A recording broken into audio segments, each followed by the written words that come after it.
Mateus capítulo 13. A parábola do semeador. Naquele mesmo dia, Jesus saiu de casa e assentou-se à beira-mar. Reuniu-se ao redor uma multidão tão grande que por isso ele entrou num barco e assentou-se. Ao povo reunido na praia, Jesus falou muitas coisas por parábolas, dizendo: O semeador saiu a semear. Enquanto lançava a semente, parte dela caiu à beira do caminho, e as aves vieram e a comeram. Parte dela caiu em terreno pedregoso, onde não havia muita terra, e logo brotou, porque a terra não era profunda. Mas quando saiu o sol, as plantas se queimaram e secaram, porque não tinha raiz. Outra parte caiu em espinhos, que cresceram e sufocaram as plantas. Outra ainda caiu em boa terra, deu boa colheita, a 100, 60 e 30 por 1. Aquele que tem ouvidos para ouvir, ouça. Os discípulos aproximaram-se dele e perguntaram: Por que falas ao povo em parábolas? Ele respondeu: A vocês foi dado o conhecimento dos mistérios do reino dos céus, mas a eles não. A quem tem será dado, e este terá em grande quantidade. De quem não tem, até o que tem lhe será tirado. Por essa razão eu lhes falo por parábolas. Porque vendo eles não veem, e ouvindo não ouvem, nem entendem. Neles se cumpre a profecia de Isaías. Ainda que estejam sempre ouvindo, vocês nunca entenderão. Ainda que estejam sempre vendo, jamais perceberão. Pois o coração deste povo se tornou insensível, de má vontade. Ouviram com seus ouvidos e fecharam seus olhos. Se assim não fosse, poderiam ver com seus olhos, ouvir com os ouvidos, entender com o coração e converter-se, e eu os curaria. Mas felizes são os olhos de vocês, porque veem, e os ouvidos de vocês, porque ouvem. Pois eu lhes digo a verdade, muitos profetas e justos desejaram ver o que vocês estão vendo, mas não viram, e ouvir o que vocês estão ouvindo, mas não ouviram. Portanto, ouça o que significa a parábola do semeador. Quando alguém ouve a mensagem do reino e não a entende, o maligno vem e arranca o que foi semeado em seu coração. Este é o caso da semente que caiu à beira do caminho. Quando a semente que caiu em terreno pedregoso, este é o caso daquele que ouve a palavra e logo a recebe com alegria. Todavia, visto que não tem raiz em si mesmo, permanece pouco tempo. Quando surge alguma tribulação ou perseguição por causa da palavra, logo abandona. Quanto à semente que caiu entre os espinhos, este é o caso daquele que ouve a palavra, mas a preocupação desta vida e o engano das riquezas o sufocam, tornando-a infrutífera. E quanto à semente que caiu em boa terra, este é o caso daquele que ouve a palavra e a entende, e dá uma colheita de 100, 60 e 30 por 1. A parábola do joio.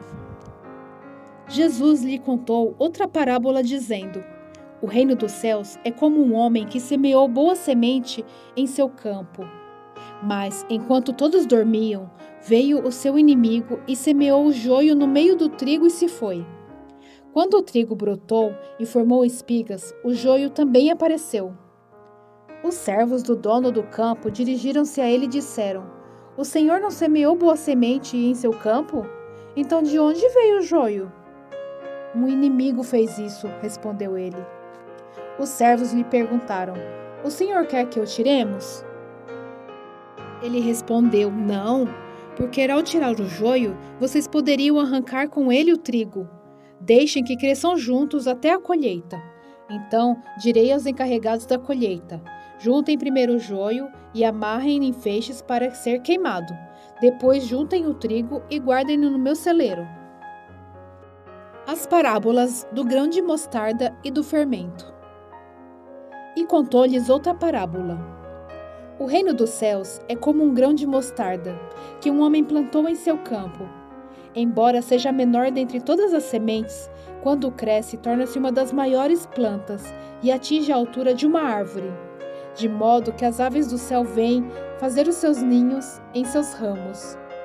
E contou-lhes ainda outra parábola.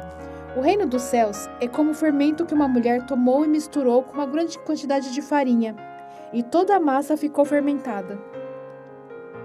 Jesus falou todas essas coisas à multidão por parábolas. Nada lhes dizia sem usar alguma parábola, cumprindo-se assim o que fora dito pelo profeta. Abrirei minha boca em parábolas, proclamarei coisas ocultas desde a criação do mundo. A explicação da parábola do joio. Então ele deixou a multidão e foi para casa. Seus discípulos aproximaram-se dele e pediram: explica-nos a parábola do joio no campo. Ele respondeu: aquele que semeou a boa semente é o filho do homem.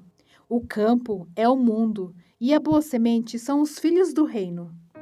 O joio são os filhos do maligno, e o inimigo que o semeia é o diabo. A colheita é o fim desta era, e os encarregados da colheita são os anjos. Assim como o joio é colhido e queimado no fogo, assim também acontecerá no fim desta era. O Filho do Homem enviará os seus anjos, e eles tirarão do seu reino tudo o que faz cair no pecado e todos os que praticam o mal. Eles os lançarão na fornalha ardente, onde haverá choro e ranger de dentes. Então os justos brilharão como o sol no reino do seu Pai. Aquele que tem ouvidos, ouça. As parábolas do tesouro escondido e da pérola de grande valor. O reino dos céus é como um tesouro escondido num campo. Certo homem, tendo-o encontrado, escondeu de novo e então, cheio de alegria, foi, vendeu tudo o que tinha e comprou aquele campo. O reino dos céus também é como um negociante que procura pérolas preciosas. Encontrando uma pérola de grande valor, foi, vendeu tudo o que tinha e a comprou. A parábola da rede. O reino dos céus é ainda como uma rede que é lançada ao mar e apanha toda sorte de peixes. Quando está cheia, os pescadores a puxam para a praia. Então assentam e juntam os peixes bons em cestos, mas jogam fora os ruins. Assim acontecerá no fim desta era. Os anjos virão, separarão os perversos dos justos e lançarão aqueles na fornalha ardente, onde haverá choro e ranger de dentes. Então perguntou Jesus: vocês entenderam todas essas coisas? Sim, responderam eles. Ele lhes disse: por isso, todo mestre da lei, instruído quanto ao reino dos céus, é como o dono de uma casa que tira do seu tesouro coisas novas e coisas velhas. Um profeta sem honra. Quando acabou de contar essas parábolas, Jesus saiu dali. Chegando à sua cidade, começou a ensinar o povo na sinagoga. Todos ficaram admirados e perguntavam: de onde lhes vem essa sabedoria e estes poderes milagrosos? Não é este o filho do carpinteiro? O nome de sua mãe não é Maria? E não são seus irmãos Tiago, José, Simão e Judas? Não estão conosco todas suas irmãs? De onde, pois, ele obteve todas essas coisas? E ficavam escandalizados por causa dele. Mas Jesus lhes disse: só em sua própria terra, em sua própria casa, é que um profeta não tem honra. E não realizou muitos milagres ali, por causa da incredulidade deles.